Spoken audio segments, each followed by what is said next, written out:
Bismillahirrahmanirrahim. Assalamualaikum warahmatullahi wabarakatuh. Alhamdulillah wassalatu wassalamu ala asyrafi anbiya'i wal mursalin ala nabina Muhammadin sallallahu alaihi wa ala alihi wa sahbihi wasallam.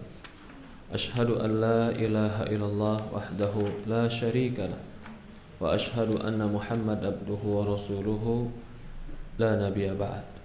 Qala Allah Ta'ala fi kitabihil karim ya ayyuhalladzina amanu taqullaha haqqa tuqatih fala tamutunna illa wa antum muslimun.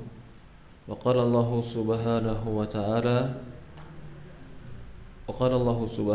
ta'ala ya ayyuhalladzina amanu taqullaha wa qulu qawlan sadida yuslih lakum a'malakum wa yaghfir lakum dhunubakum wa may yuti'illaha wa rasulahu faqad faza fawzan 'azima.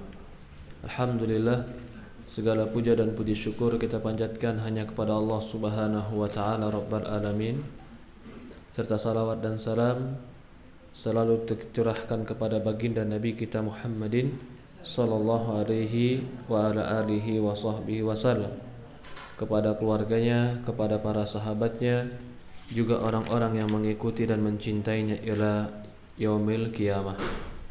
Alhamdulillah, para hadirin jamaah, ibu-ibu yang dimuliakan dan dirahmati Allah Subhanahu wa taala.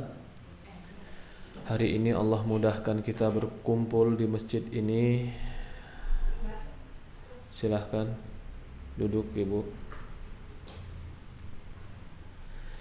Allah mudahkan kita kumpul di masjid ini. Mudah-mudahan kumpul di masjid ini sebab Allah berikan kita keistiqomahan, Allah berikan kita husnul khatimah, dan Allah mudahkan bagi kita jalan menuju surga Allah Subhanahu wa ta'ala. Dikatakan oleh sebagian ulama, seseorang tidak akan pernah bisa mudah jalan ke surga kecuali dia dipermudah untuk jalan ke tempat ilmu dan majelis ilmu. Jika orang dimudahkan ke majelis ilmu, berarti tanda Allah akan memudahkan dia ke surga. Karena Rasulullah bersabda, "Man salaka tariqan yaltamisu fihi ilm, sahhalallahu lahu bihi tariqan ilal jannah." Barang siapa yang menempuh jalan mencari ilmu agama, maka Allah akan mudahkan baginya jalan menuju surga. Ini nikmatnya orang beriman. Berbuat baik, Allah Subhanahu wa ta'ala gugurkan dosa. Berbuat baik, Allah berikan surga. Kalau dihitung-hitung antara kebaikan atau antara amalkan dosa kita, tentu banyak dosa kita. Tapi karena rahmat dan kasih sayang Allah, Allah mendahulukan untuk kita ampunan daripada azab. Betul tidak, Ibu? Iya. Setiap kita salah kita ditempok sama Allah, enggak langsung dihukum. Ditempok sampai Allah lihat kita berubah, tobat atau enggak. Itu kan bukti Allah menyayangi kita. Coba kalau seandainya setiap kita salah langsung kontan, begitu salah langsung benjol kepala, kira-kira gimana? Benjol semua seluruh badan. Tapi ini alhamdulillah, kadang-kadang dosanya udah 30 tahun yang lalu belum Allah berikan hukuman. Karena bisa jadi di usia 40-nya dia taubat, Allah ampuni dosanya. Maka dari itu, di antara rahmat dan kasih sayang Allah, Allah tidak menyegerakan hukumannya kepada kita, tapi Allah kasih tempo untuk kita supaya kita bisa menggugurkan dosa-dosa kita. Di antara penggugur dosa adalah jalan ke majelis ilmu. Di antara penggugur dosa adalah duduk di majelis ilmu. Nggak nyatet, nggak apa-apa. Nggak paham, nggak apa-apa. Tapi kalau saya pakai bahasa Indonesia masa nggak paham juga? Paham insya Allah ya. Bahkan buku ini, Ibu, buku yang kita baca ini kalau dibaca sendiri nggak enak. Hah? Nggak ngerti. Padahal bahasa Indonesia. Ngantuk pula. Iya. Kalau dengar dikaji dibacain bareng-bareng, insya Allah agak paham.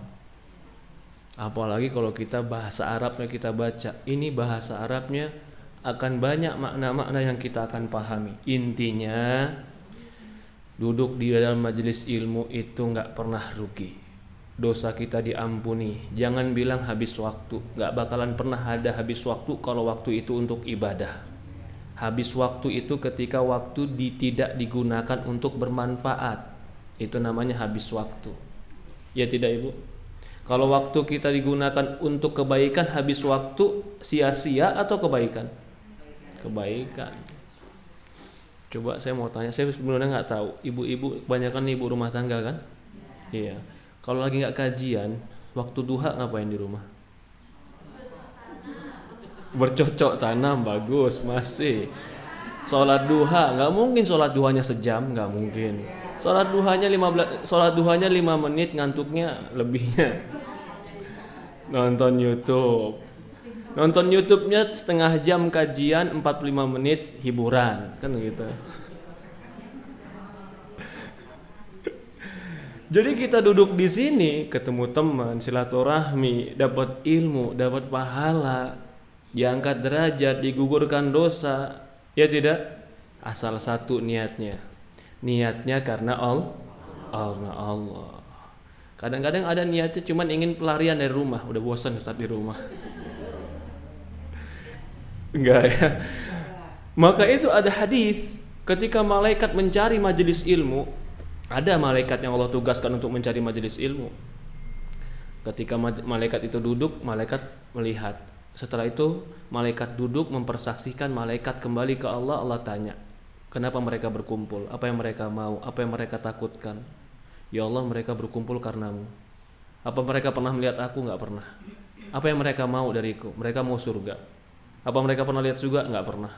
Apa yang mereka takutkan dariku? Mereka takut neraka. Apakah mereka pernah melihat neraka? Enggak pernah. Maka kata Allah, ya malaikat, kalian menjadi saksi, mereka ku ampuni dosanya. Siapa itu? Orang yang duduk di majelis ilmu karena Allah. Jadi duduk majelis ilmu karena Allah itu pahala besar. Nah, supaya majelis ilmunya bermanfaat, kita pakai kitab. Kenapa kalau nggak pakai kitab, ustadznya bicara, nanti ada ilmu yang menguap. Tapi kalau pakai kitab, di rumah bisa dibaca. Kalau sempat, boleh. Insya Allah sempat sebenarnya. Contoh Ibu, ini kita bisa contohkan dan kita bisa nih. Coba ibu-ibu sekali begitu buku yang udah kita baca bareng, kasih catatan, dikasih pemahaman, oke? Suatu hari coba umpamanya anak kita masih 6 atau kelas 6 SD, SMP, kelas 1, kelas 2, itu subuh kita bacain apa yang pernah kita baca sama Ustaz. Itu pertama mengikat ilmu yang sama kita. Yang kedua, itu mau nggak mau ya, anak itu akan banyak belajar dari orang tuanya.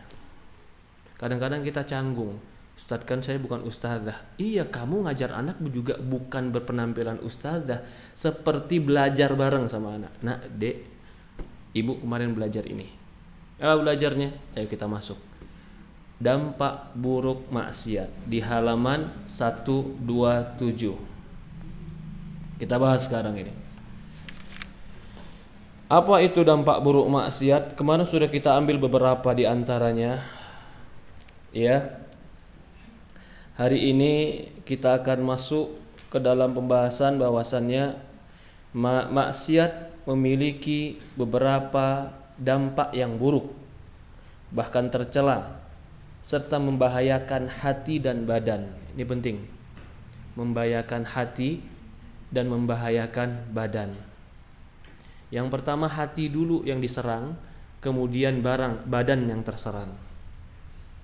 Badan itu sebenarnya terserang penyakit setelah hati dan ruh yang terserang oleh sesuatu yang melemahkannya. Iya. Maka di sini dikatakan maksiat itu akan menyerang hati dan juga akan menyerang badan. Di dunia maupun di akhirat yang jumlahnya tidak diketahui secara pasti kecuali Allah semesta. Jadi ini kita akan menyebutkan dampak-dampak buruk maksiat secara fisik dan rohani, tetapi ini hanya bagian kecil. Jumlah besarnya itu yang lebih tahu itu hanya Allah Subhanahu wa taala. Kemudian di antara dampak kemaksiatan dimaksud sebagai berikut. Kita masuk sekarang. Di antara dampak kemaksiatan yang dimaksud adalah sebagai berikut. Dararud dzunubul ma'asi. Kita baca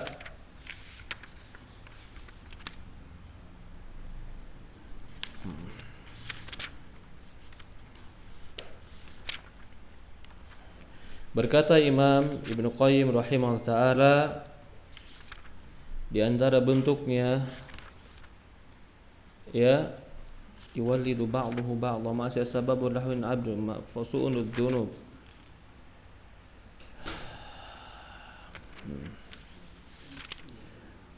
Maksiat menghalangi masuknya ilmu.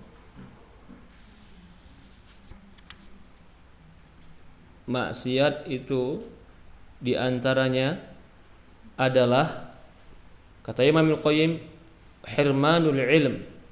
Orang yang bermaksiat itu akan dijauhkan dari ilmu agama. Perhatikan ini, yang dimaksud adalah ilmu agama.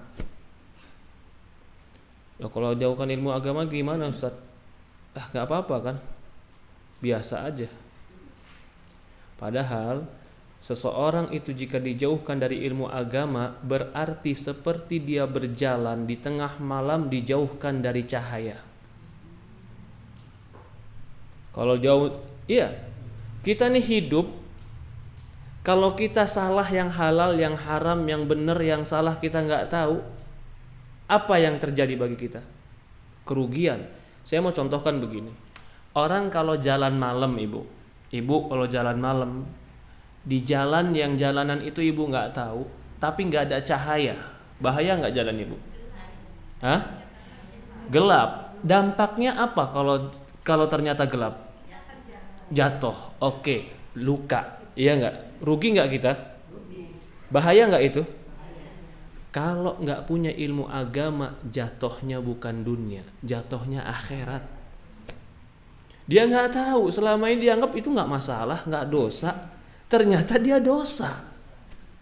Dia nggak tahu selama ini dianggap halal-halal aja, bagus-bagus aja. Banyak orang mengerjakan karena nggak taunya ilmu agama. Ternyata dia mengerjakan yang haram. Nanti ketemu Allah di yaumul qiyamah, ditanya, kenapa kau tidak mengerjakan yang aku wajibkan? Ya Allah, aku nggak tahu itu wajib. Apakah ada uzur? Jawabannya tidak. Selama Quran ada di rumah kita, hadis ada di rumah kita, ustadz ceramah sampai ke rumah kita, lalu kita nggak tahu ilmu agama, maka bukan karena ilmunya yang nggak ada, tapi karena diri kita yang kurang belajar. Beda sama orang yang hidup di pedalaman, yang nggak pernah lihat Quran, nggak pernah lihat hadis, nggak pernah dengar ceramah, nggak tahu yang namanya ustadz, lalu dia nggak tahu ilmu agama. Bukan kesalahan dia, tapi ilmu memang belum sampai kepada dia. Jadi kalau orang yang nggak tahu ada dua jenis. Yang pertama nggak tahu tapi Allah kasih uzur, Allah maafkan. Ini orang kalau hidup di kota zaman sekarang hampir tidak ada. Kenapa kamu nggak sholat? Nggak tahu ya Allah, wajibnya sholat. Ya subhanallah, di dekat rumahnya azan, setiap Ramadan ada yang ceramah, dia buka TV juga ada yang ceramah, dia buka YouTube juga ada yang ceramah, tapi bilang nggak tahu wajib sholat. Nggak mungkin yang seperti ini Allah biarkan. Karena ketidak ada ilmunya sehingga dia menganggap dosa itu remeh, padahal itu akan menghancurkan dia di hari kiamat. Orang yang maksiat akan diharamkan dari ilmu. Maksudnya dia terhalangi dari ilmu yang benar. Kalau dikasih tahu ilmu yang benar, hatinya nggak cocok, nggak suka. Tapi kalau dikasih tahu ilmu yang tidak sesuai dengan Quran dan hadis, cocok, suka. Apa sebabnya? Dia hanya menjadikan kecondongan dan kesukaan hati dia sebagai tanda kebenaran. Kalau hati saya cocok berarti benar, Ustaz. Kalau hati saya nggak cocok berarti salah. Benar apa salah kayak begini? Hah? Apa faktornya? Ya kan kita punya perasaan, Ustaz, punya akal. Kita timbang aja dengan perasaan dan akal. Kita bilang, betul kita punya akal, betul kita punya perasaan, tapi akal dan perasaan kita harus diberikan standar. Kalau nggak diberikan standar, cuman ikut akal dan perasaan, akhirnya kita nggak tahu mana yang benar, mana yang salah. Apa standarnya? Al-Quran dan hadis. Maka itu sumber ilmu itu adalah Al-Quran dan hadis. Itu sumber ilmu agama, pijakannya. Setiap ilmu harus punya pijakan agar ilmu itu benar. Ilmu agama pijakannya pasti. Dalil jika ada di Quran, dalil jika ada di hadis, maka itu adalah ilmu. Tetapi orang yang melakukan maksiat, terkadang walaupun datang ilmu dari Quran dan hadis, dia tidak akan terima karena hatinya sudah terhalangi untuk melihat kebenaran. Berkata Imam Qayyim, fa innal ilma nurun, sesungguhnya ilmu itu cahaya, yaqdafuhullahu fi qalb, yang Allah letakkan di hati seorang hamba. Jadi hatinya bisa melihat mana yang benar, mana yang salah, dia berdasarkan Al-Quran dan hadis. Wal ma'siyatu tudfi'u dzalik, dan maksiat itu akan memadamkan cahaya keimanan di dalam hati. Walamma jalasa Syafi'i, ketika Imam Syafi'i duduk bersama Imam Malik. Nah, ini perhatian nih, berarti Imam Syafi'i muridnya Imam Malik. Imam Malik itu pemimpin dari mazhab Maliki. Imam Syafi'i adalah pemimpin dari mazhab Syafi'i. Mereka murid dan guru, saling menghargai, menghormati. Tapi orang sekarang, kamu apa kalau kamu bukan Syafi'i, kamu bukan teman saya. Ya subhanallah. Padahal Imam Malik sama Imam Syafi'i guru dan murid. Suatu hari, ini karena kecerdasan Imam Syafi'i. Imam Syafi'i itu sebelum hadir di majelisnya Imam Malik, dia sudah hafal ribuan hadis yang diriwayatkan Imam Malik. Jadi ketika dia duduk di majelis Imam Malik, udah nggak bawa buku sama pena. Dia duduk tinggal dengar semua hafal yang disebutkan Imam Malik. Ya mudah-mudahan yang di sini nggak bawa buku sama pena juga begitu, hafal yang saya ucapkan. Itu ribuan hadis, Ibu. Ribuan hadis dia hafal. Karena dia sudah tahu ketika dia sebelum pergi ke Imam Malik belajar, dia sudah hafal semuanya. Imam Malik ketemu Imam Syafi'i bilang apa? Ketika Imam Malik kagum dengan kecerdasannya Syafi'i, ya, dan kagum dengan apa yang ada pada kepemahaman, kesempurnaan pemahaman Syafi'i, Imam Malik mengatakan, inni arallaha qad alqa ala qalbika nuran. Ya Syafi'i, aku melihat Allah telah meletakkan di hatimu cahaya. Fala tudfi'u, jangan kau padamkan cahaya ini. Bidzulmatil ma'siyah, kegelapan maksiat. Artinya cahaya itu jangan digelapkan dengan maksiat. Kata para ulama, ini perkataan Imam Malik kepada Imam Syafi'i. Waktu itu Imam Syafi'i masih kecil. Di sini berarti Imam Malik itu punya firasat, nih orang calon jadi orang hebat. Karena Imam Malik dengan Imam Syafi'i usianya jauh berbeda. Imam Malik itu syekhnya Imam Syafi'i. Apa wasiat dia? Berkata Imam Syafi'i, syakautu ila waqi'an su'ul hifdi fa arsadani ila tarkil ma'asi. Aku mengeluh kepada Waqi' tentang jeleknya hafalanku. Jadi Imam Syafi'i mengeluh karena hafalannya lemah. Lemahnya Syafi'i itu bagaimana? hafal ribuan hadis. Kada fa arsyadani ila tarkil ma'asi, maka Imam Waqi mewasiatkan dan membimbing aku supaya meninggalkan maksiat. Wa qala ilm fa innal ilm nur fadlun, sesungguhnya ilmu itu adalah cahaya dan keutamaan. Fadlullahi la yu'ta 'asi, keutamaan dan kebaikan Allah tidak Allah berikan kepada pelaku maksiat.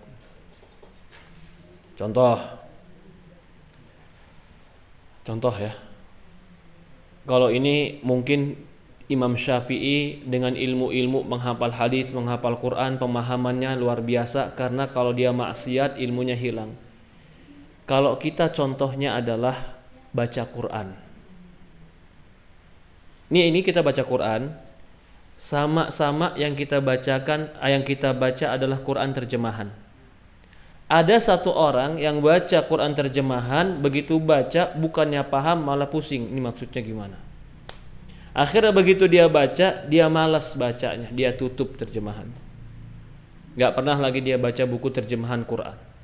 Yang satu lagi baca Quran, cuman baca surat idza zulzilatil ardu zilzalaha, jika bumi diguncangkan, wa akhrajatil ardu athqalaha, bumi mengeluarkan semua isi perutnya. Wa qalal insanu malaha, manusia ketika itu berkata, ada apa ini? Kenapa bumi seperti ini?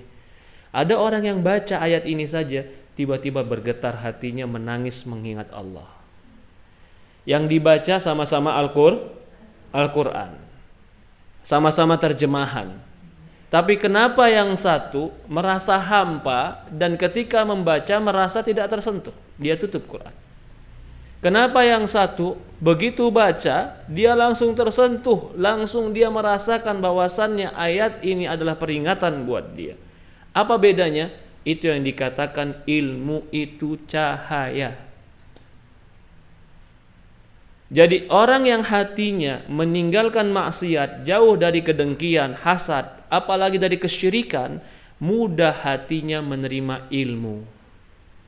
Tapi kalau orang yang hatinya penuh dengan kemaksiatan, bahkan merasakan lezat dengan kemaksiatan, candu dengan kemaksiatan, berat bagi dia untuk memahami ilmu Al-Quran dan hadis.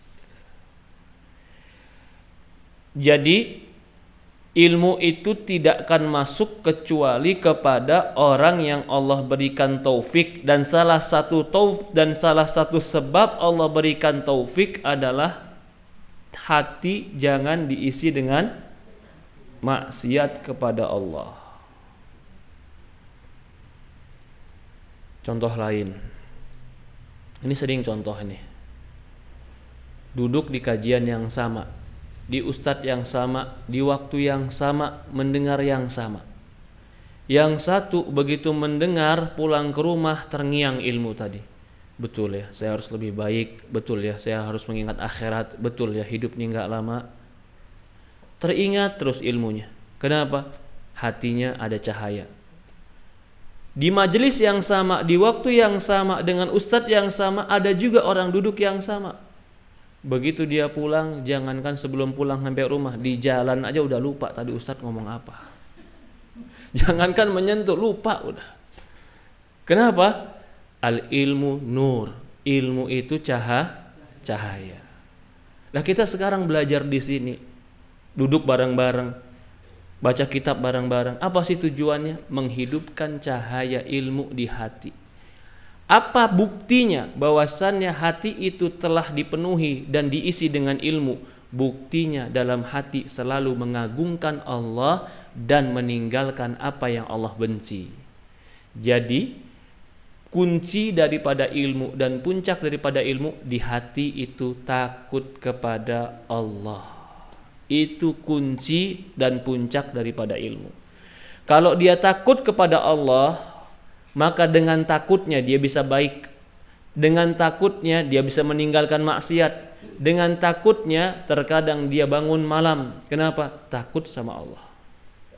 Maka orang yang hatinya Allah berikan ilmu adalah hatinya yang ditumbuhkan rasa takut kepada Allah. Ini modal besar, Ibu. Modal besar yang paling besar kita bertemu dengan Allah itu bukan sholat kita, bukan puasa kita, tapi modal besar yang paling besar kita ketemu Allah adalah rasa takut dan pengagungan kita kepada Allah yang besar, sehingga kita berharap rahmat dan ampunan Allah. Ini yang pertama, maksiat menghalangi ilmu. Kalau ilmunya jauh, maka dia jauh dari kebenaran. Kalau dia jauh dari kebenaran, semakin dekat dengan kesesatan. Semakin dekat dengan kesesatan, semakin dekat dia dengan neraka.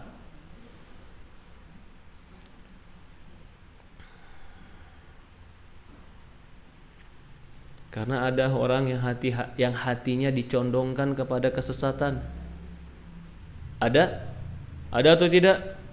Contohnya gimana, Mbak Gina? Contohnya gimana? Orang yang hatinya dicondongkan kepada kesesatan dan tidak disukakan kepada ilmu.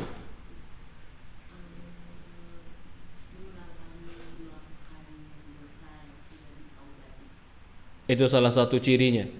Berulang kali melakukan dosa yang ditaubati. Oke, benar. Pertanyaan tadi kita bilang apa? Ada orang yang dicondongkan hatinya kepada kesesatan dan dijauhkan hatinya daripada ilmu. Kenapa Allah condongkan dia kepada kesesatan? Karena kemaksiatan dia. Kenapa dia Allah condongkan kepada ilmu? Karena ketaatan dia. Ada orang yang Allah sesatkan, ada tidak? Ada. Yudillu may yasha wa yahdi may yasha. Allah sesatkan siapa yang Allah kehendaki, dan Allah berikan hidayah kepada siapa yang Allah kehendaki. Berarti ada orang yang Allah sesatkan. Pertanyaannya, loh Ustadz, kenapa dia diberikan kesesatan sama Allah? Kenapa dia diberikan hidayah sama Allah? Itu adil atau tidak? Yang diberikan hidayah kan berarti dimudahkan ke surga. Yang diberikan kesesatan berarti dimudahkan ke neraka. Adil atau tidak? Bu Meti, adil apa enggak? Kok adil disesatkan yang satu lagi dimasukkan surga? Sudah ditulis. Oke, benar. Ada yang lain yang lebih tepat jawabannya? Adil, kenapa? Masya Allah. Yang disesatkan karena dia tidak mau menerima ilmu. Kenapa dia nggak mau terima ilmu? Karena di hatinya ada maksiat, sehingga dia tidak mau terima ilmu, sehingga Allah sesatkan. Jadi kalau kita lihat dalam pemikiran ini, kemaksiatan itu bisa menyesatkan. Itu yang lebih jauhnya. Yang lebih jauhnya seperti itu. Mau contoh? Saya contohkan, Bu. Awalnya dia maksiat. Ini kalau banyakkan anak muda ya. Salah satu saya sering contohkan ini. Salah satu sebab penyelewengan dalam seksual adalah nonton pornografi. Kalau ada anak muda, seorang pemuda, anak SMA, anak kuliah, nonton pornografi. Dia nonton pornografi, lalu ketika dia nonton, dia lihat yang bermain pornografi, aktingnya luar biasa, seolah-olah menunjukkan kenikmatan yang paling puncak. Sementara dia nggak tahu itu, dia hanya melihat orang. Sambil dia melihat dan terbakar syahwatnya. Oke, apa yang terjadi? Maka dia akan berpikir bahwasannya itulah keadaan yang paling nikmat, ya tidak? Karena yang bermain pun penuh dengan acting. Lanjut lagi. Akhirnya dia lihat di situ yang bermain adalah laki-laki dengan laki-laki. Tadinya dia nggak berpikir bahwasannya laki-laki dengan laki-laki itu nikmat, tapi ketika dia melihat, ini kan maksiat nih. Kayaknya enak karena yang bermain ini aktingnya luar biasa. Akhirnya dia terbayang, kayaknya enak sama laki-laki. Lah ini terjadi, Ibu. Terjadi salah satu sebab seseorang itu salah dalam seksual gara-gara nonton pornografi dan dia terhipnotis, seolah-olah apa yang dia lihat itu adalah sangat enak. Akhirnya ketika sudah terpikir di kepala itu enak, terbakar di diri dengan syahwat dan keinginan yang kuat, dia ingin praktekkan. Carilah teman yang mempraktekkannya. Sekali dia praktekkan, akhirnya dia kecanduan. Begitu dia kecanduan, ini terus nih. Awal pertama kali dia lakukan, mungkin dia merasakan nikmat, tapi penuh dengan penyesalan. Ini dosa, ini nggak boleh, risau, galau. Dia lakukan kedua, risau galaunya hilang, tinggal nikmatnya. Dia lakukan ketiga, tambah kecanduan. Dia lakukan keempat, sampai dia merasa nggak bisa keluar dari ketagihan ini. Dia lakukan kelima, apa yang dia lakukan terus menerus, kayaknya memang sudah Allah ciptakan saya begini.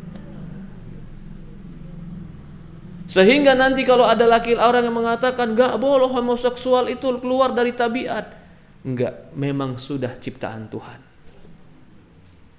Yang awalnya dia mengakui itu kesalahan, sampai akhirnya dia mengatakan ini adalah ciptaan Tuhan. Yang awalnya hanya nafsu, yang akhirnya adalah kesesatan. Sesat tidak mengatakan itu boleh dan mengatakan itu biasa. Sesat. Ada orang yang melakukan, tapi di hatinya penuh penyesalan dan pengakuan ini dosa. Ini orang berdosa, tapi dia tidak menghalalkan apa yang salah. Ada orang yang melakukan, ketika dia terus melakukan sampai tercandu, sehingga dia menganggap dirinya tidak bisa keluar dari candu ini, lalu dia katakan ini adalah ciptaan Tuhan, ini adalah benar. Apa yang terjadi? Melihat orang-orang yang tidak menyukainya adalah musuh bagi dia. Sehingga yang benar dianggap salah, yang salah dianggap benar. Ini maksudnya kemaksiatan menghalangi dari ilmu, itu maksudnya. Jadi jangan heran tiba-tiba zaman sekarang kita dengar orang yang aneh-aneh. Yang dulunya jelas-jelas kita tahu itu haram, tiba-tiba sekarang bilang boleh. Kenapa? Maksiat menghalangi ilmu. Kok ada pengikutnya, Ustadz? Jangankan yang seperti itu, Dajjal aja ada pengikutnya. Lalu bagaimana cara kita menjaga diri supaya tidak terjerumus seperti itu? Ketika jatuh maksiat, stop. Ingat, istighfar, mohon ampun kepada Allah. Ya Allah, berikan aku ilmu. Jangan jauhkan aku dari ilmu. Dari inilah Rasulullah kalau setiap pagi selalu berdoa, Allahumma inni as'aluka ilman nafi'an. Lah, simple loh. Yang diminta tuh ilmu, ternyata dampaknya itu besar. Dampaknya besar, Ibu. Simple loh. Orang yang maksiat dihalang dari ilmu, biasa, ternyata dampaknya besar loh. Dampaknya besar. Itu baru dari satu sisi ya, Bu. Belum lagi kita melihat kepada sisi akidah. Betul. Ada orang yang tauhid dianggap syirik, yang syirik dianggap tauhid. Bahkan karena kemaksiatan dan dosanya, dia melakukan kesyirikan, tapi dia anggap ini adalah tauhid dan mendekatkan diri kepada Allah. Ketika kita bilang itu enggak boleh, itu syirik, itu bertentangan dengan agama, itu pengkutusan kepada kebendaan, dia marah. Kamu aja yang terlalu ekstrim agamanya. Contoh, mau dicontohin nggak? Siap nggak? Loh, bener ini. Memotong kepala sapi buat selain Allah. Apa hukumnya? Menyembelih itu hanya untuk apa di dalam Al-Qur'an? Fasholli li rabbika wanhar. Salatlah untuk Allah dan sembelihlah untuk Allah. Sekarang dia sembelih untuk laut selatan. Biasa, Ustaz, itu kan cuman adat istiadat. Enggak. Itu bercampur antara adat sebelum Islam masuk ke Indonesia dengan sebagian orang Islam. Karena menyembelih itu adalah puncak daripada ibadah. Fasholli li rabbika wanhar. Salatlah untuk Allah dan sembelihlah untuk Allah. Dikaitkan dan dibarengkan antara salat dan sembelih karena dua-duanya untuk Allah. Boleh enggak salat bukan untuk Allah? Salatnya untuk patung boleh tidak? Salatnya untuk penunggu laut boleh tidak? Jelas kalau salat. Di dalam ayat yang sama, wanhar, sembelihlah untuk Allah. Sekarang nyembelihnya bukan untuk Allah. Nyembelihnya untuk penunggu laut. Sama hukumnya seperti orang yang sholat bukan untuk Allah. Ketika dikasih tahu itu kesyirikan, itu bisa menggugurkan la ilaha illallah. Ini dia, hirmanul ilm, tetap nggak paham. Bahkan menganggap orang yang ngasih tahu itu adalah orang yang ekstrim dalam agama. Kita tanya lagi, kenapa kamu menyembelih untuk laut? Agar penunggu laut nggak marah. Kan itu salah satu tujuannya. Penunggunya siapa? Ada penunggunya. Kita tanya, penciptanya siapa? Allah. Lah kamu ngapain takut sama penunggu kalau penciptanya kamu lupakan? Harusnya kamu meminta kepada pencipta. Karena dia tidak akan ada yang paling memiliki, yang paling menguasai, yang paling merajai pasti penciptanya. Laut Selatan yang paling memiliki, yang merajai, yang menguasai siapa? Allah. Karena dia yang punya, kan begitu. Harusnya kita menyembelih untuk Allah. Kenapa kita menyembelih untuk bukan Allah? Dengan alasan dia nongkrong di situ juga, Ustadz. Dia nongkrong di situ tapi dia nggak punya apa-apa. Tauhid ini tidak? Tauhid. Kenapa orang terkadang tergelincir? Tergelincirnya nggak ringan ini. Tergelincir dalam akidah. Apa sebabnya? Kemaksiatan menghalangi ilmu. Ilmu apa? Ilmu akidah. Ini salah satu contoh. Masih banyak contoh-contoh yang lain yang ternyata sebabnya adalah kemaksiatan sehingga tidak bisa melihat terangnya ilmu tauhid yang benar. Kalau begitu, kita takut maksiat bukan karena takut maksiatnya saja. Takut dirabunkan dan diburamkan tentang kebenaran sehingga yang benar kita anggap salah, yang salah kita anggap benar. Itu yang kita takutkan. Ini yang pertama, maksiat menghalangi ilmu. Dipahami maksudnya? Dipahami. Jadi ilmu itu sangat berarti untuk kita. Karena ilmu itu adalah bimbingan supaya menuju kepada kebenaran. Kebenaran akan mengantarkan kepada kebaikan surga. Ilmu yang salah akan mengantarkan kepada kesesatan. Kesesatan mengantarkan kepada ancaman neraka. Berarti orang yang bermaksiat akan dihalangi dari ilmu yang mengantarkan ke surga. Kalau kita bodoh matematika, paling ditipu orang dalam hitung-hitungan. Ruginya rugi finansial, rugi uang, iya. Tapi kalau bodoh dalam ilmu agama, ruginya nggak bisa balik lagi. Apa kalau sudah masuk neraka bilang, ya Allah ulangin, saya mau ke dunia, balik lagi, saya mau belajar. Bisa nggak? Nggak bisa. Maka itu di Quran diulang-ulang. Setiap kali mereka masuk neraka, mereka bilang, ya Allah kembalikan kami ke dunia. Kalau kau kembalikan kami ke dunia, kami akan jadi orang soleh, ya Allah. Ya nggak? Dia bilang, fa'akum minas salihin, fa'asaddaqu akum minas salihin. Aku akan sedekah yang banyak dan aku jadi orang soleh, ya Allah. Tapi dikasih nggak sama Allah balik lagi? Itu kerugian yang nggak bakalan bisa kerugian yang tidak akan bisa diperbaiki adalah kerugian akhirat. Kerugian dunia, rugi dagang, rugi bisnis, ada yang hilang tapi bisa diperbaiki, akan datang yang lain. Rugi akhirat, rugi dunia, rugi hidup, nggak bakalan datang hidup kedua kalinya.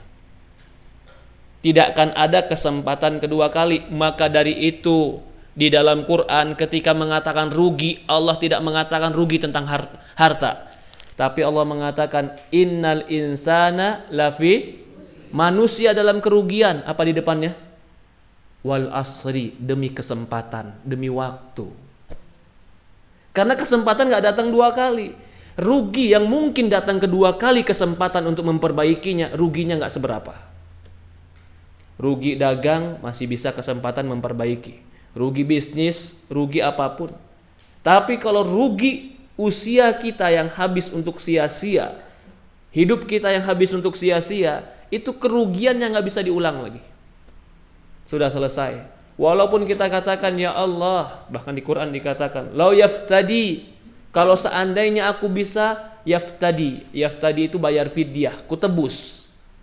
Ya Allah, kalau seandainya aku bisa nebus diriku keluar dari neraka, ku bayar pakai istriku, nggak apa-apa. Pengkhianatan kayak begitu, Bu.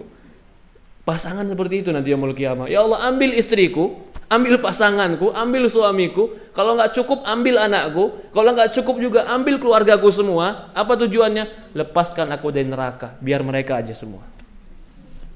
Lain disebutkan di Quran, saking dahsyatnya hari itu, mereka bukan lagi mau nebus dengan harta, bukan. Kalau harta sudah ambil semuanya. Tapi mereka mau nebus dengan apa? Sesuatu yang paling mereka cintai. Anak mereka, suami mereka. Lau yaftadi bibani wa sahibatihi wa akhi. Kalau seandainya bisa mereka tebus dengan pasangan mereka, anak mereka, saudara mereka, keluarga mereka, harta mereka, mereka akan tebus. Tapi ternyata tidak bisa ditebus. Kerugian yang paling rugi ketika akhirat kita terbengkalai. Dipahami? Dipahami Ibu? Insyaallah. Maka manfaatkan hidup sebelum mati. Manfaatkan sehat sebelum sakit. Manfaatkan usia sebelum hilangnya usia. Jangan bilang entar, Ustaz, mau tobat entar dulu Ustaz lah. Tanggung. Saya kalau tobat kayaknya masih tanggung Ustaz. Tunggulah sedikit lagi waktunya.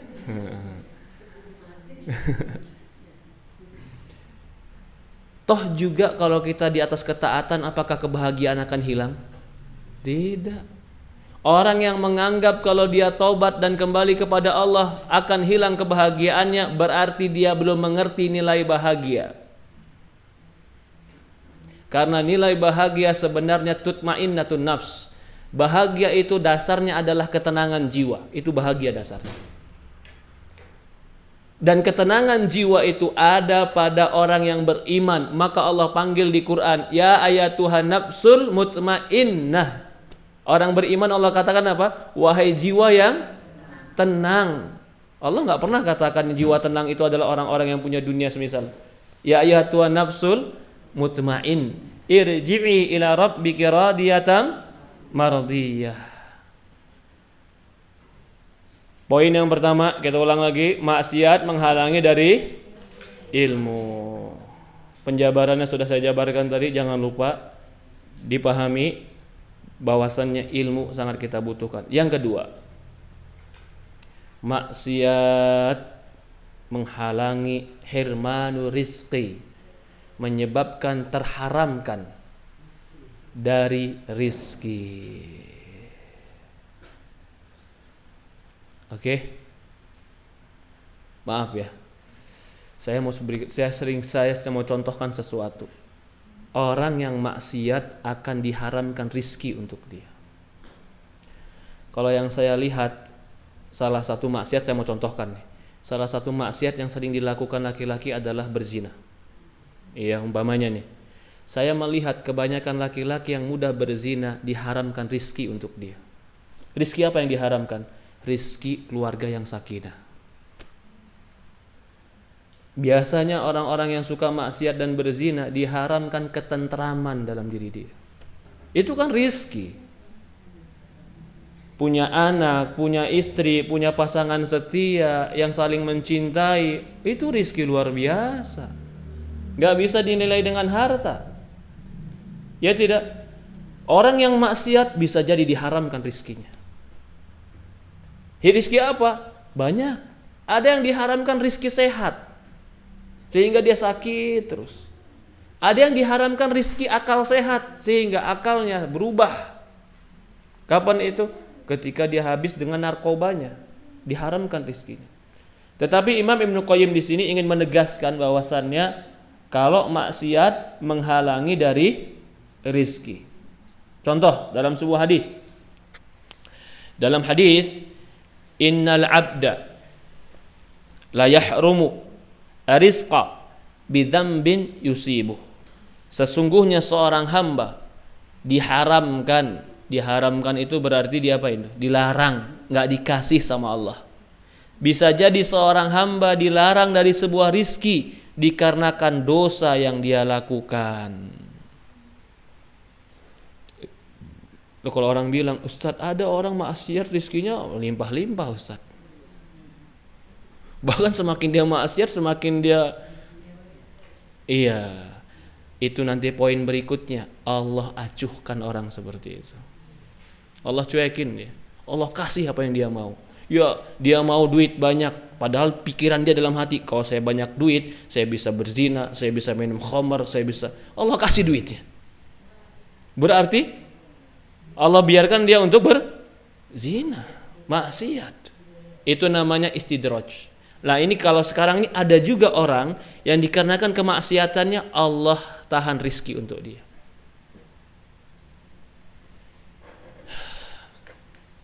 Banyak contoh-contohnya, tapi yang pasti salah satu sebab rizki itu terlarang adalah karena kemaksiatan. Dan rizki di sini bukan hanya berupa uang saja, tapi apa saja yang kita inginkan dalam kebahagiaan hidup itu namanya rizki. Mungkin ada sebagian orang diharamkan bagi dia anak, nggak dapat anak. Begitu dia cerai sama istrinya nikah sama orang lain, 2 bulan istri langsung hamil sama orang lain. Sama dia nggak hamil 10 tahun. Kenapa? Bisa jadi maksiat dia. Maksiat dia kenapa? Bisa jadi dulu pernah bermaksiat, melakukan dosa. Bisa jadi, tapi kita nggak memastikan. Maka itu para ulama mengatakan salah satu sebab supaya mudah punya anak banyak istighfar. Banyak istighfar itu salah satu sebab mudah punya anak. Karena bisa jadi karena dosa, Allah menganggap ini orang banyak dosanya, belum pantas jadi ayah. Kalau dikasih anak, anak juga jadi rusak, maka Allah tahan, belum Allah kasih anak untuk dia. Atau contoh lain adalah Allah haramkan rizki bagi dia dikarenakan Allah haramkan dia rizki dikarenakan maksiat. Bisa jadi seperti usahanya dihalangi, usahanya bangkrut, bisa jadi karena maksiat. Sebagaimana kata Imam Al-Qayyim, taqwa Allah majlabatul lirizqi. Sebagaimana ketakwaan itu daya tarik supaya rizki datang. Coba kita artikan di sini. Sebagaimana ketakwaan kepada Allah mendatangkan rizki, betul. Bahasa dia mendatangkan. Kalau saya bilang apa? Daya tarik mendatangkan rizki.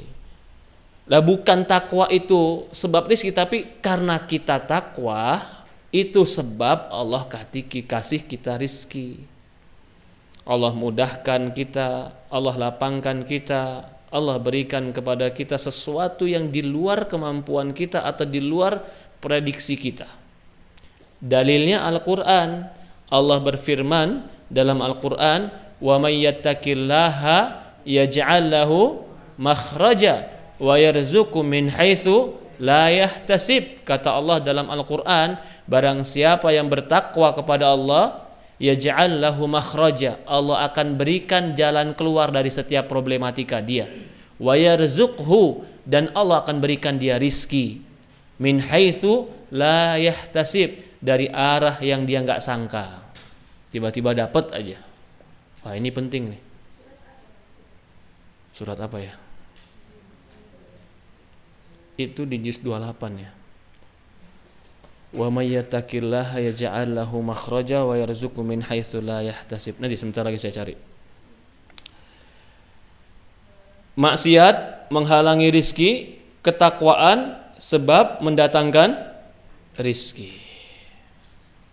Bolehkah kita, permasalahan berikutnya, bolehkah kita beramal soleh murni tujuannya supaya hanya dapat rizki di dunia? Ya Allah, gak apa-apa walaupun gak dapat surga, yang penting dapat dunia. Boleh tidak? Gak boleh. Gak boleh. Karena dia hanya mau dunia saja. Apa dalilnya? Al-Quran dalilnya. Man kana yuridul hayatad dunya wa zinataha nuwaffi ilaihim a'malahum fiha wa hum fiha la yubkhasun. Barang siapa menginginkan dunia dan perhiasannya, dengan amal dia inginkan dunia, kami kasih dunia karena amalannya. Tapi apa kata Allah? Laisa lahum fil akhirati ilan nar, tapi dia enggak dapat di akhirat kecuali neraka. Lalu gimana Ustaz? Kita kan butuh dunia Ustaz.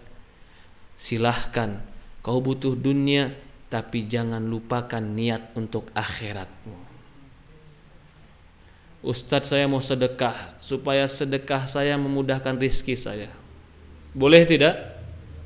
Boleh, dengan catatan jangan lupa niat akhirat. Jangan hanya untuk dunia.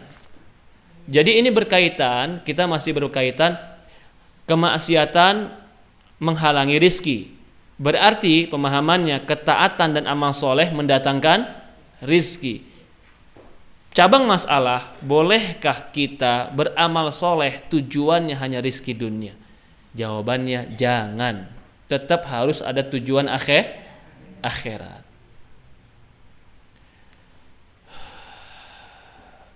Fayustajlaba rizqullah bimithli tarkul ma'asi. Maka dia akan mendapatkan rizki dari Allah dengan meninggalkan kemaksiatan. Jadi jangan khawatir untuk meninggalkan maksiat. Mungkin awal-awal rizkinya seret, tapi Allah akan ganti. Di dalam hadis Rasulullah SAW bersabda, "Man taraka syai'an lillahi awadallahu khairu min."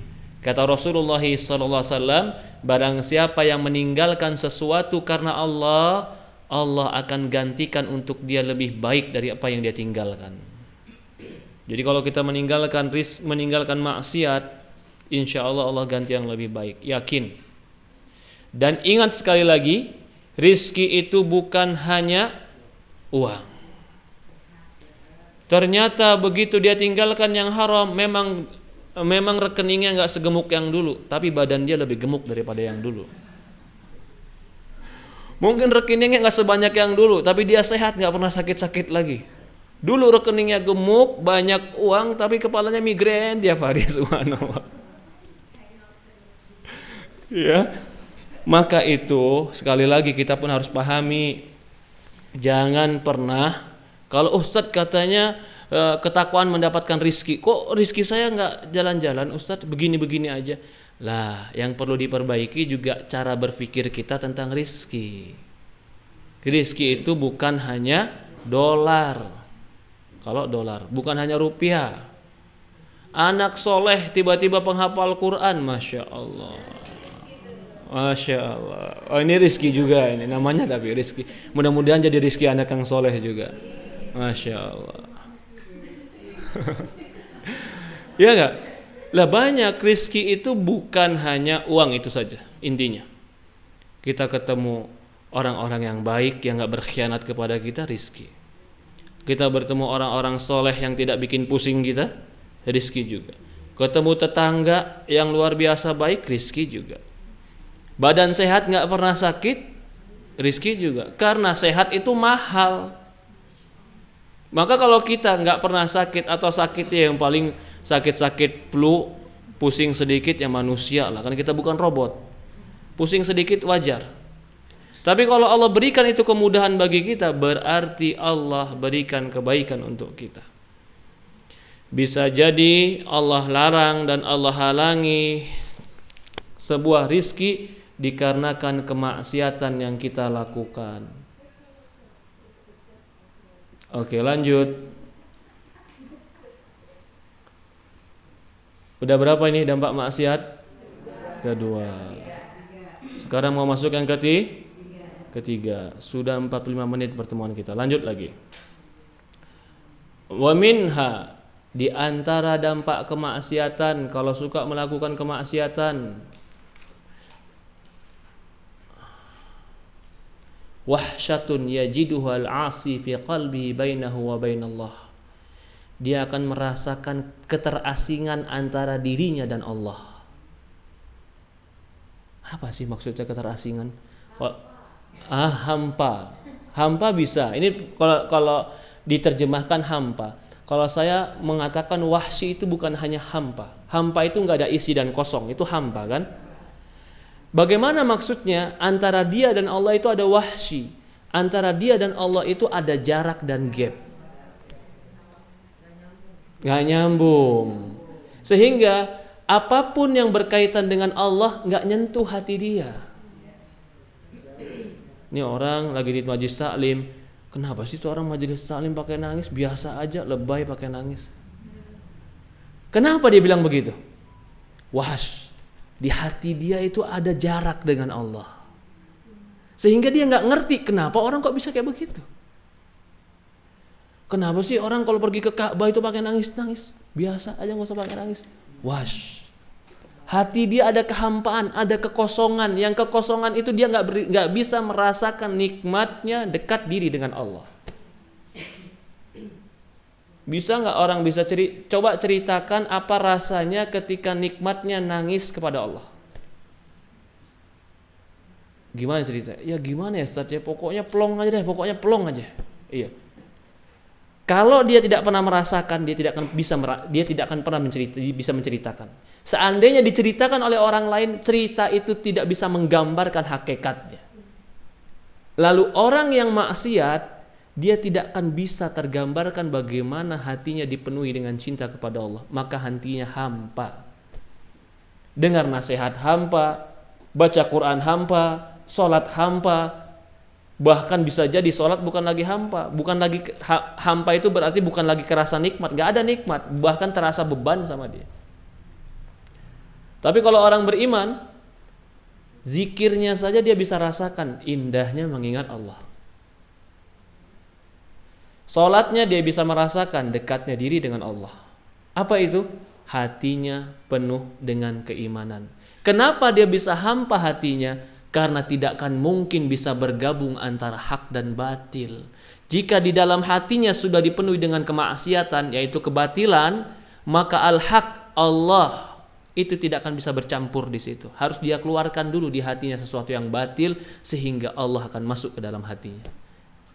Kalau dia masih mencintai kebatilan, kemaksiatan, masih mendahulukan kemaksiatan dibanding Allah, maka dia tidak akan pernah merasakan manisnya iman kepada Allah.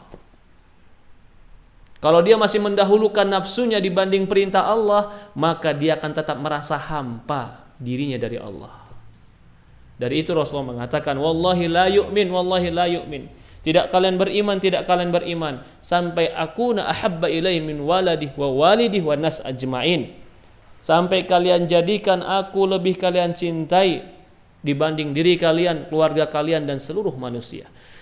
Jadi kalau ada orang yang sudah mendahulukan Allah dalam dirinya, maka Allah akan tumbuhkan dalam dirinya kecintaan kepada Allah. Kalau sudah tumbuh dalam dirinya cinta kepada Allah, Allah akan jadikan hatinya itu tentram dengan mengingat Allah. Maka hatinya menjadi manis dari keimanan. Ini maksudnya, orang yang bermaksiat hatinya hampa. Padahal kelezatan iman, rasa manisnya iman, rasa tentramnya jiwa ketika beramal, itu adalah salah satu obat candu supaya amal itu terus kita lakukan. Tetapi merasa hampanya iman, merasa kosongnya hati ketika beramal, itu sebab bosan beramal. Dipahami maksud saya? Kalau orang setiap dia sholat merasakan jiwanya tenang penuh dengan keimanan, pasti dia akan candu dengan sholatnya. Maka itu Rasulullah, ini kita contoh Rasulullah. Maka itu Rasulullah SAW ketika sholat sampai kakinya pecah dan berdarah, sakit gak berdarah? Kenapa dia gak merasa? Karena manisnya iman lebih mendominasi di hatinya daripada sakitnya kaki. Tapi kalau orang yang kebalikannya, yang hatinya hampa dari manisnya iman, begitu sholat gak ada sama sekali dampak keimanan di hatinya, bahkan hanya merasa beban. Berat dia untuk melakukan sholat berikutnya.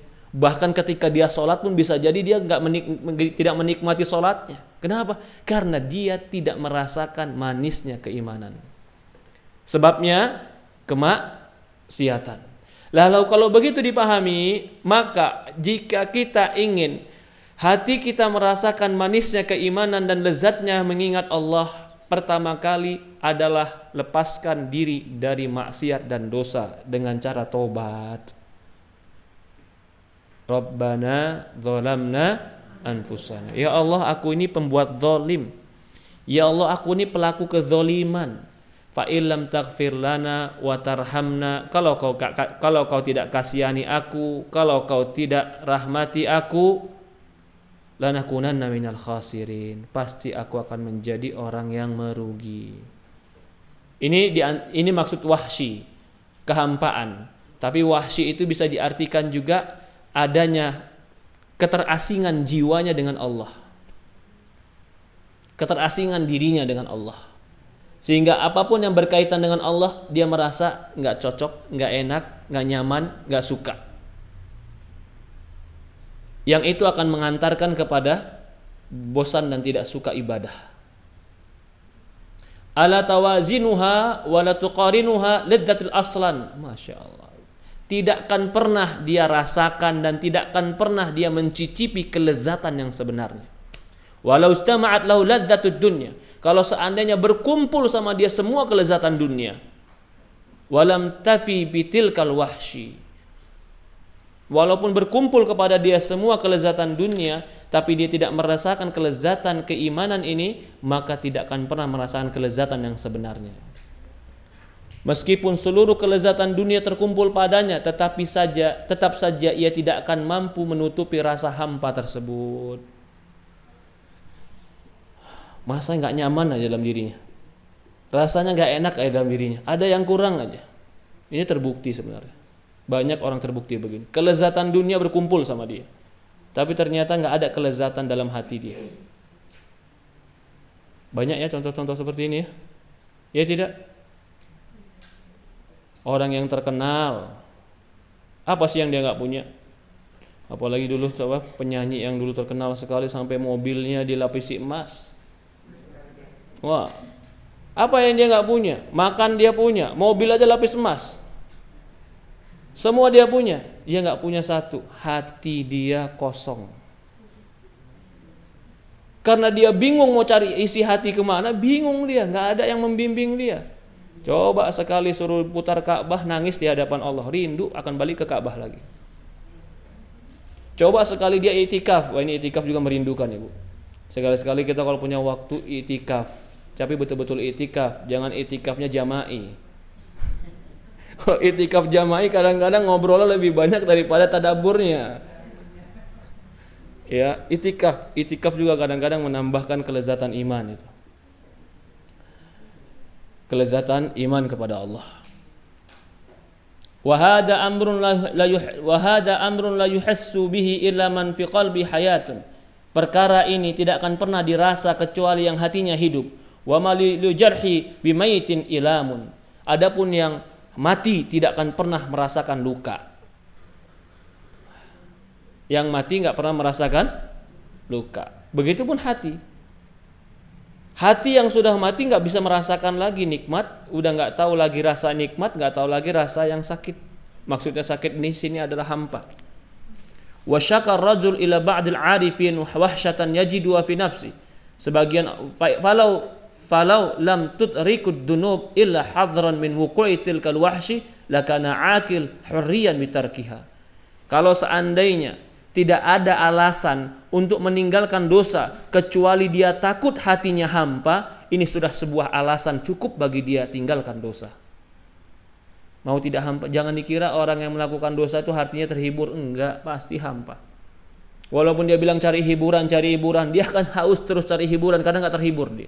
Apalagi dengan kemaksiatan, dengan dugem, dengan berkumpul, dengan maksiat. Dia kira bahagia, bohong. Hati dia hampa. Hati dia hampa. Semakin dia lakukan itu, semakin kehampaan dia lakukan. Wa syakar rajul ila ba'du 'arifin. Sebagian orang mengeluh kepada orang-orang yang arif tentang dia mendapatkan kehampaan dalam dirinya. Idza kunta qad ausyhat ka dunub fad'ha fa idza syi'ta wasta'nis. Kalau kau sudah merasakan kehampaan hatimu dikarenakan dosa, maka tinggalkanlah dosa. Wa in syi'ta fata'nis, atau kau akan merasakan terus kenikmatan dosa tadi. Artinya di sini kita juga banyak ya kalau melihat kenapa taubat udah di puncak kehampaan diri, bingung mau ngapain. Banyak nih orang kayak begini. Udah di puncak kebingungan dan kebimbangan diri. Karena dia masih punya background agama yang benar, keluarganya masih ada agama yang benar, masih ada tempat berlabuh. Tapi kalau kasihan orang-orang yang di puncak kehampaan dirinya, pulang ke rumah juga nggak ada agama, ketemu orang juga nggak ada agama, bingung dia mau lari kemana. Ini faktor yang ketiga, kemaksiatan akan menjadikan diri itu hampa. tidak merasakan nikmatnya iman, manisnya ketakwaan, dan indahnya ibadah. Itu yang keberapa? Yang ketiga. Yang keempat, cukup setengah 12 ya Bu? Oke siap. Belum. Saya telat ya. Oke. Siap. Sampai asar kita? Saya kosong nih sampai asar. Nomor 4. Minha, di antara dampak kemaksiatan, wahsyatul lati tahsulu fi bainihi wa bainan nas. Kesenggangan dan gap. Jarak antara dia dan orang. Maksudnya apa? Nggak ada ketemu orang pasti masalah.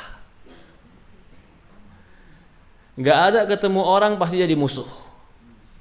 Nggak ada ketemu orang kalau dia bukan ditipu dia nipu. Itu wahsy namanya. Allah jadikan dia ketemu dengan orang-orang yang semakna dengan dia, setara dengan dia, sesuai dengan dia. Akhirnya setiap ketemu orang yang ada cuman problematika.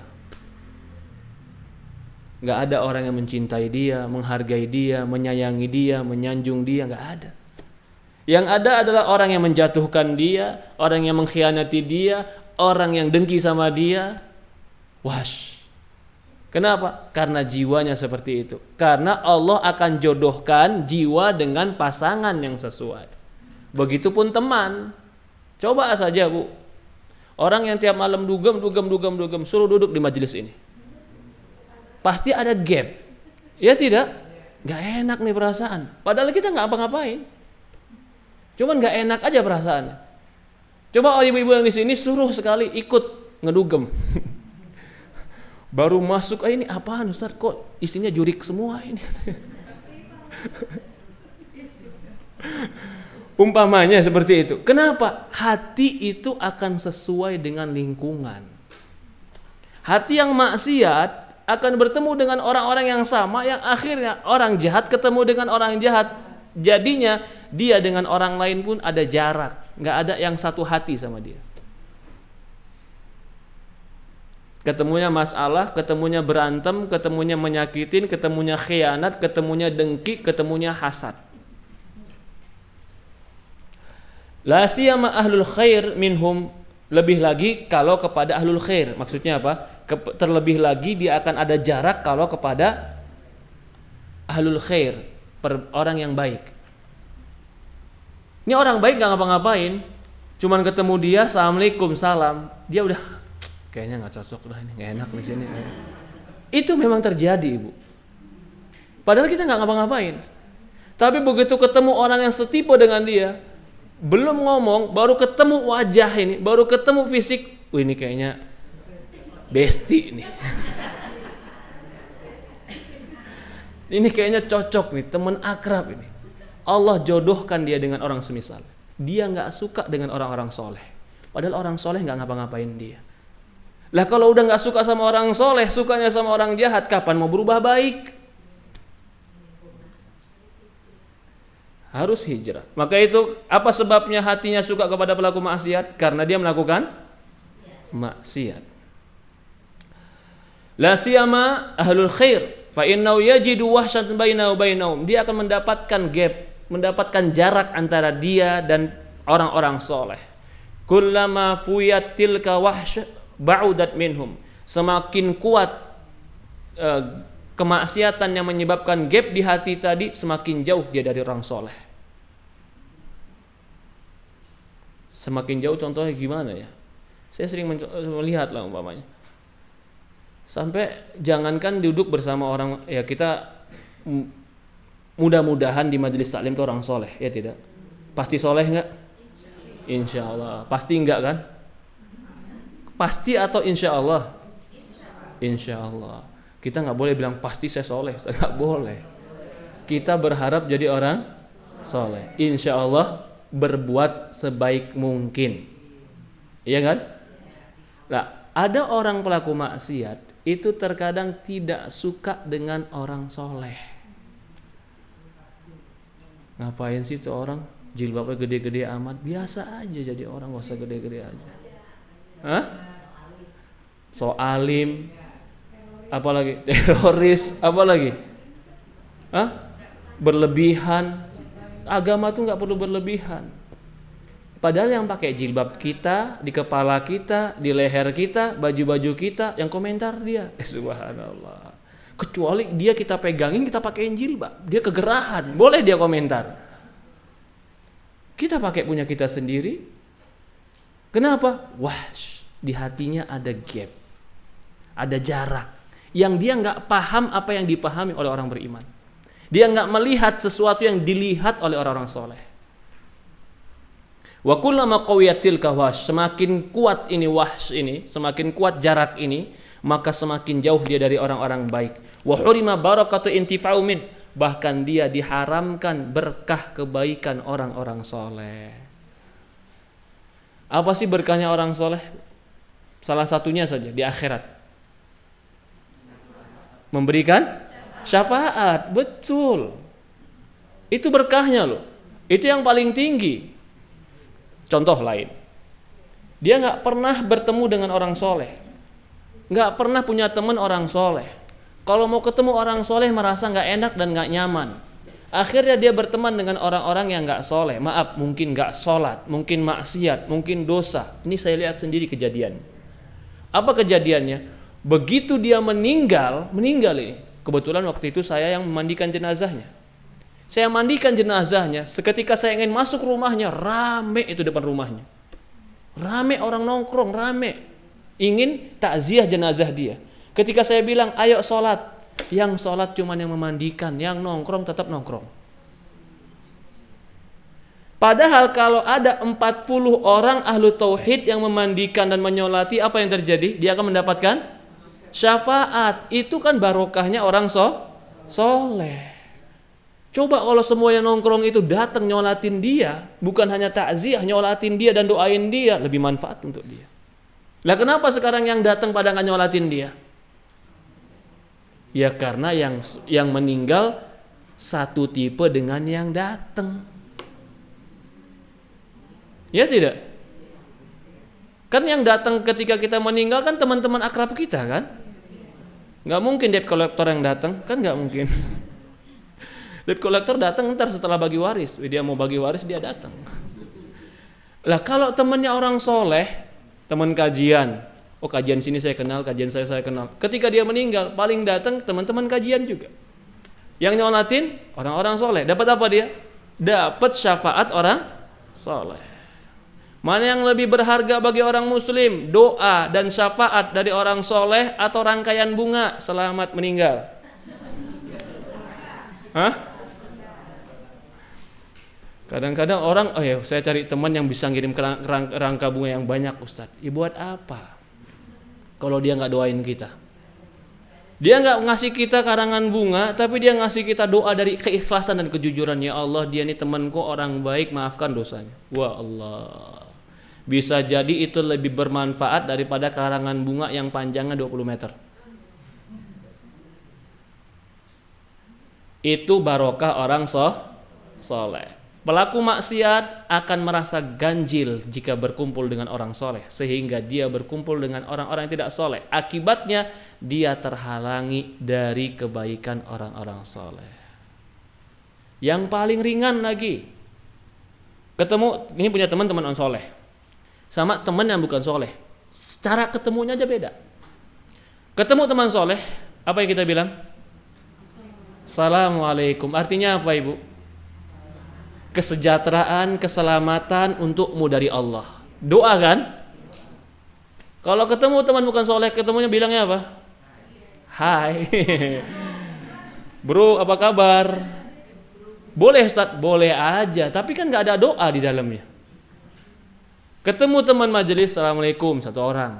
Ketemu dua, Assalamualaikum, dua. Ketemu ketiga, Assalamualaikum. 3 orang udah doain kita supaya kita selamat.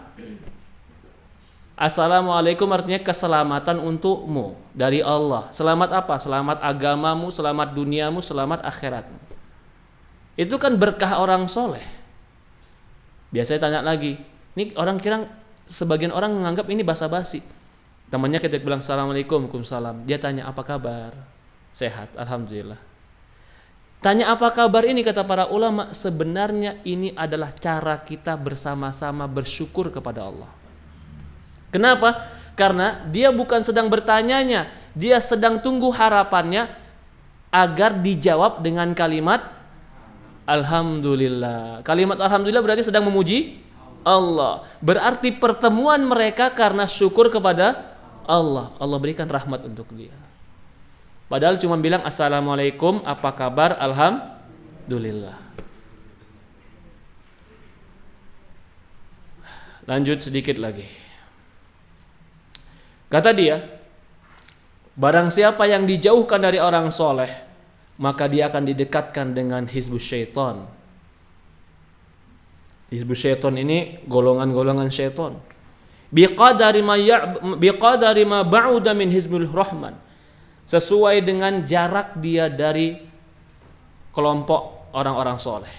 Wa taqwa hadal wahsh, wa taqwa, menguatlah gap ini sampai gap ini menjadi tahkim, artinya sampai perasaan ini menguasai dia dan dia sudah merasa tidak nyaman lagi kalau bersama orang-orang baik.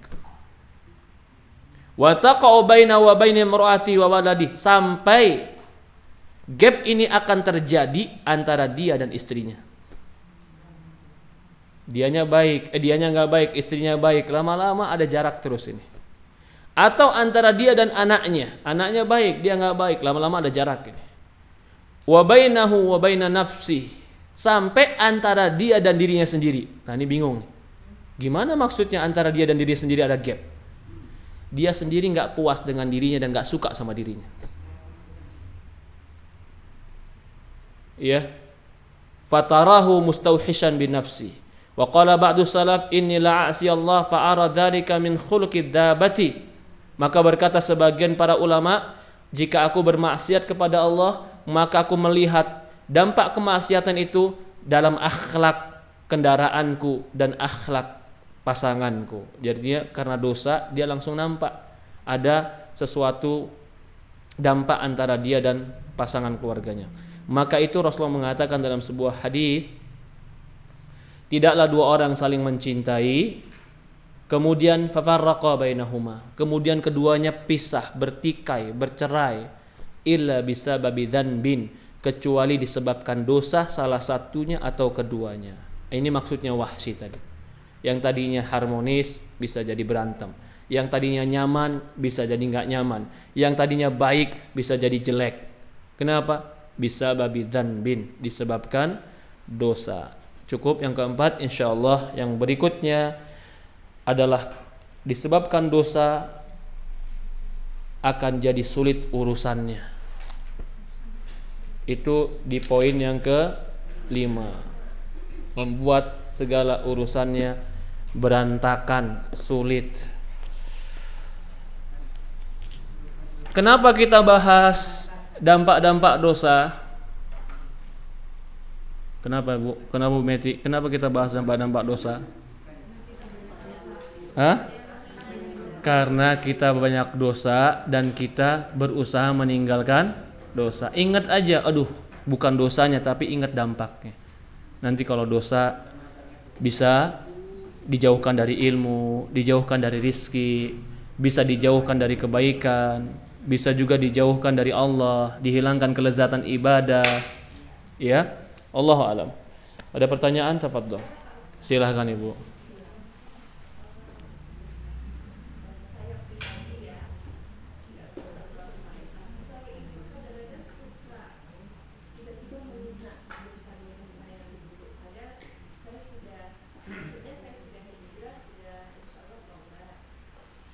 Berusaha lebih baik begitu. Tapi terkadang ingat. Oke.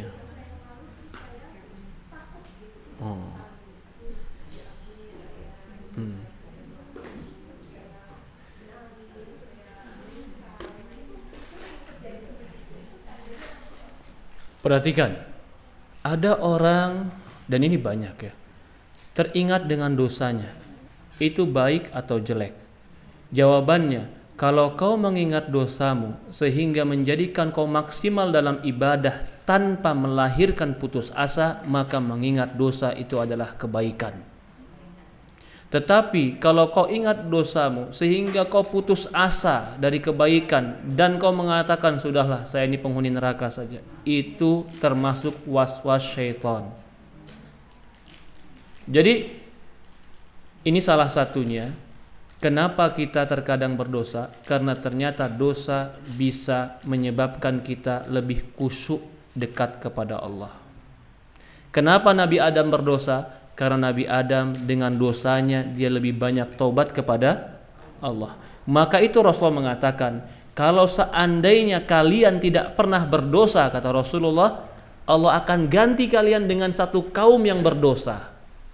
Lalu kaum itu bertobat dan kembali kepada Allah. Kenapa Allah tidak ciptakan satu kaum yang tidak pernah berdosa? Padahal Allah mampu menciptakan itu. Karena terkadang dosa itu menjadi bahan bakar kita untuk banyak taubat kepada Allah. Jadi kalau kita ingat dosa, lalu kita nangis, lalu kita taubat, menjaga diri, ibadahnya tambah getol, itu mudah-mudahan tanda kebaikan. Allah Subhanahu wa taala menginginkan untuk kita kebaikan. Tanda kehancuran itu gimana? Tanda kehancuran itu merasa diri saya mah sudah aman. Dosa saya sudah diampunin. Saya udah ngaji dari dulu, memang saya pernah dosa, tapi kan saya udah banyak sedekah, jadi saya udah gak punya dosa lagi. Ini bahaya. Ini bisa jadi tipuan setan. Gak boleh was-was yang akhirnya putus asa, gak boleh terlalu merasa aman yang akhirnya gampangkan. Pertengahan. Allah Maha Pengampun, betul, tapi bagi yang minta ampun. Allah Maha Pemaaf kalau kita taubat. Kalau kita enggak taubat tetap maksiat dan tetap berkhianat kepada Allah, Allah tidak terima taubatnya. Mukmin berada di pertengahan. Semoga Allah berikan kita hidayah dan taufik. Ada lagi yang lain? Ada pakai kertas? Tafadhol, silahkan. Ya silakan Ibu. Wassalamualaikum warahmatullahi wabarakatuh. Amin ya Rabb, amin ya Rabbal alamin.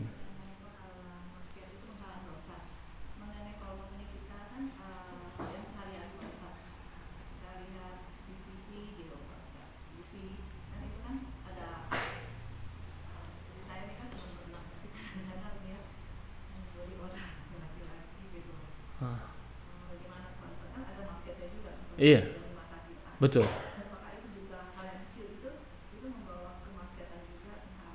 Oke, pertanyaannya bagus.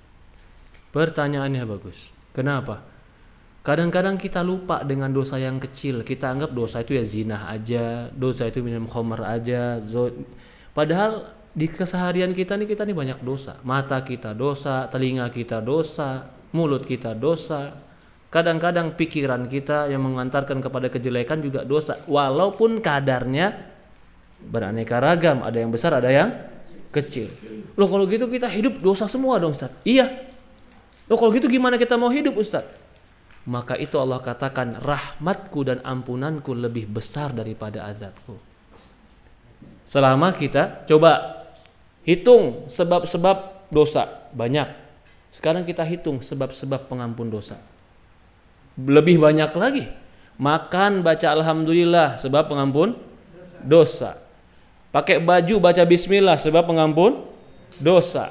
Ambil air wudhu setiap tetes mengampuni. Hitung berapa tetes. Langkah ke masjid, duduk majelis taklim, apalagi duduknya kayak kita berapa jam ini udah. Dari pertama sampai akhir mengampuni dosa. Banyak faktor mengampuni dosa. Dan juga ada faktor-faktor penyebab dosa. Kalau gitu gimana sikap kita? Fattaqullaha mastata'tum. Bertakwalah semampu kalian. Arti semampu kalian apa? Kalau kita mampu tinggalkan dosa semampunya. Kalau kita nggak mampu meninggalkan dosa, lakukan banyak amalan ketaatan yang menghapuskan dosa. Contoh, tadi bercampur laki-laki dan perempuan. Kalau dulu contoh saya kemarin naik kereta api. Kadang-kadang mau duduk samping perempuan, kadang-kadang dempet perempuan, ya subhanallah. Gimana Ustaz? Salah nggak? Ya salah, dalam hati sebenarnya salah. Hah? Itu salah. Melihat orang itu salah. Kenapa? Iya, fattaqullah, kita hindari semampu kita. Jangan sampai mendekat. Tetapi apa? Terjadi ada yang dosa? Ada. Maka itu butuh amal soleh untuk menggugurkan dosa. Ya, tadi contohnya berenang. Berenang gimana Ustadz? Ya. Ya, kita butuh olahraga. Saya juga suka berenang, alhamdulillah. Tapi kalau saya ternyata saya bikin strategi, saya mulai berenang itu khusus malam. Ba'da Isya saya berenang karena nggak ada orang. Ya, apalagi saya berenangnya di Bogor, di dekat rumah saya. Itu jam 8 malam udah dingin. Ada yang berenang. Jadi saya berenang sendiri, alhamdulillah. Ya, begitu juga perempuan, usahakan semaksimal mungkin jaga pandangan, jaga aurat, tinggalkan dosa. Fattaqullaha mastata'tu. Bertakwa kepada Allah semampu kita. Kalau ternyata terjerumus dalam dosa, jangan pernah putus asa, ini dosa itu dosa. Putus asa, jangan. Ampunan Allah lebih luas daripada azab Allah. Inna rahmati sabaqat ghadabi. Dalam sebuah hadis dikatakan sesungguhnya ampunan rahmatku lebih dahulu dan lebih banyak dibanding murkaku, kata Allah Subhanahu wa taala. Wallahu a'lam. Ada lagi yang lain? Cukup? Ya, silakan Ibu. Waalaikumsalam warahmatullahi wabarakatuh. Masya Allah. Mudah-mudahan kembali lagi Ibu. Masya Allah.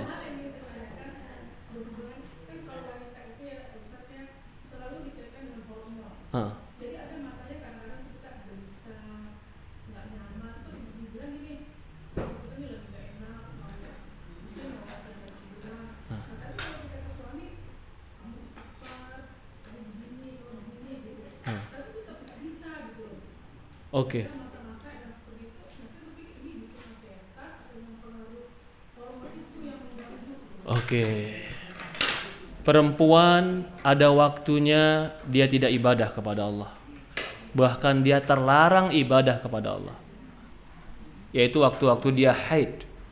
Maka itu Rasulullah mengatakan fa innal mar'ah, perempuan itu kurang agamanya.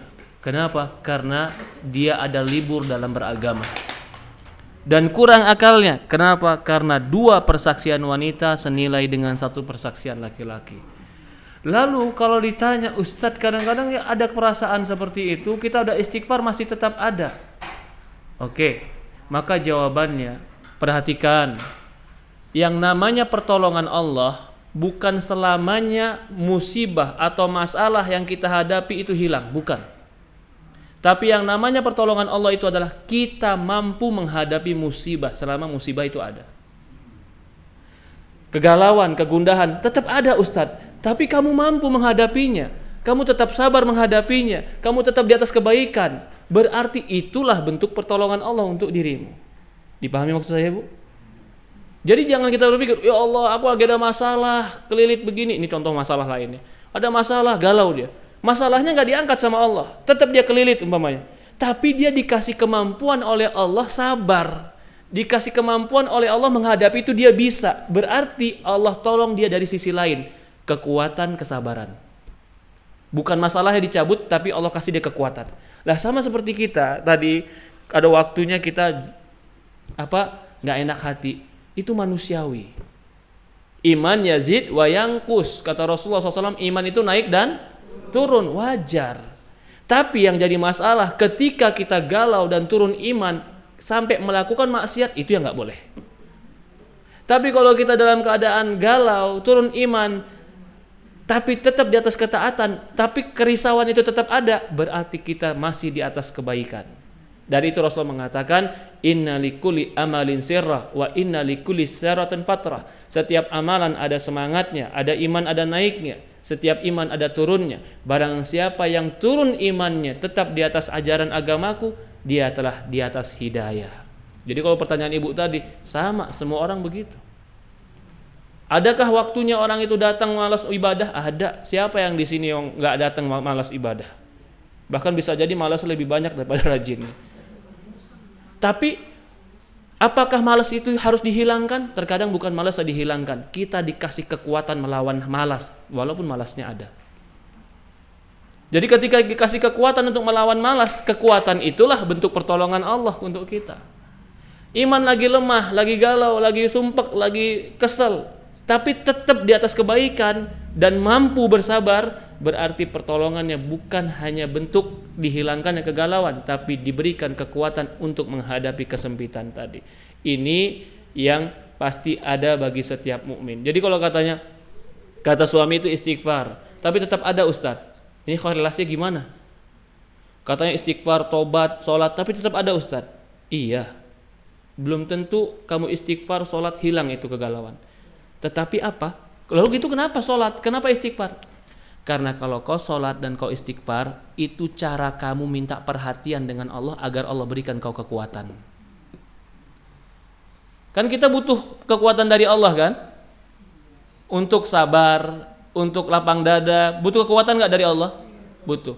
Bagaimana supaya Allah memberikan kita kekuatan itu? Kita harus mencari muka dengan Allah. Ini bahasa bebasnya, mencari muka dengan Allah. Gimana cari mukanya? Istighfar, doa, baca Quran, sholat. Itu cara kita mencari perhatian Allah agar Allah perhatikan kita, sehingga Allah berikan kita kekuatan. Lah masalah tetap ada, kegawalan tetap ada. Iya, tapi kau diberi kekuatan oleh Allah Subhanahu wa taala. Allahu a'lam. Itu yang saya pahami, Bu. Ya, sudah 11:30 atau jam 12 hampir ini. 12 kurang ya. Qadarullah. Saya tadi agak terlambat, bukan agak lagi, memang terlambat banyak, 45 menit, harusnya jam 9:30. Ya, karena memang ada sedikit kemacetan dan diputarkan ke tempat yang lain. Tapi insyaallah di waktu-waktu akan datang kita akan usahakan datang tepat waktunya. Cukup sampai di sini. Kita tutup dengan doa kafaratul majlis. Semoga Allah mengampuni dosa kita. Semoga Allah memberikan kita ilmu bermanfaat. Semoga Allah bersihkan hati kita dari kemaksiatan dan dosa. Semoga Allah cintakan kita kepada keimanan dan ketakwaan. Dan semoga Allah Subhanahu wa taala berikan kepada kita rahmat dan ampunannya. Kita tutup dengan doa kafaratul majlis. Subhanakallahumma wa bihamdi subhanallah ilaha illa anta nastaghfiruka wa atubu ilaik. Assalamualaikum warahmatullahi wabarakatuh.